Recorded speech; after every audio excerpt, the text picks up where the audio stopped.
her şey uygulandılar. Şiddet, darp, her şey uygulandı. Her şey uygulandılar. Bir de Bizde 3 gün, eşyalarımızın hepsini aldılar. 3 gün yakalandı ama 15 kişi de Albesa'da aldı abi hepsini. Bana çok vurdu.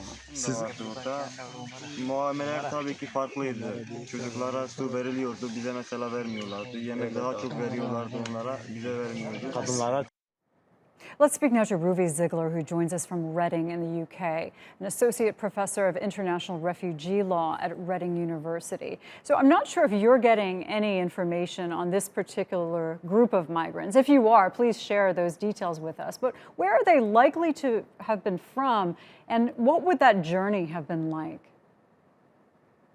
Yes, so thanks very much for having me. So I'm not entirely sure where they would be from, although we've had several cases now of pushbacks in the last few months of asylum seekers attempting to reach Greek shores, Greek islands, originally from Turkey, but of course not being asylum seekers whose nationality is Turkish, but asylum seekers from other places. So there's a specific group that reached the island of Samos in April, originated from Palestine, and others who of course come from Syria, from Afghanistan, and other places through which they've traveled via Turkey. And of course these scenes are horrible, but they're horrible in a variety or in a number of ways. One is the actual treatment of people, which is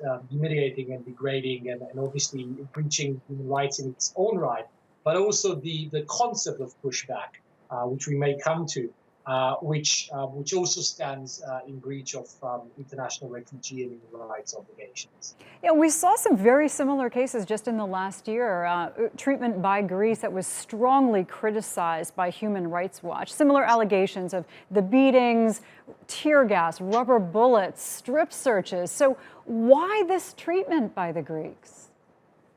Well, absolutely. So look, I think the context for this is that, of course, as many of your viewers will know, the European Union has reached an agreement of sort with Turkey in 2016, the EU-Turkey statement, where the idea was that Turkey would try and prevent people from crossing from Turkey into Greece. And in return, if somebody has managed to make it to Greece, then Greece, under certain conditions, would be returning them to Turkey. Now, this has been challenged legally in EU courts, but also even within that very contentious framework, the basis was that every individual who reaches Greece will have to be looked at individually, right? Their case had to be looked at individually. They couldn't be subject to a form of collective expulsion, which EU law prohibits, and of course, more generally, international refugee law would.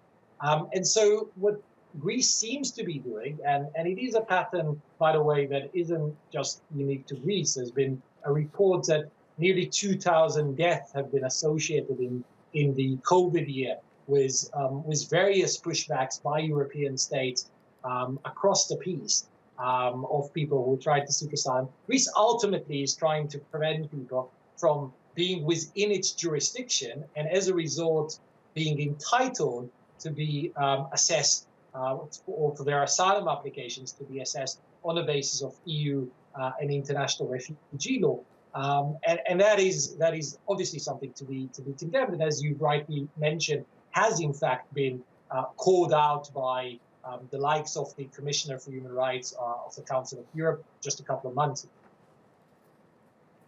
Ruvi Ziegler, thanks so much.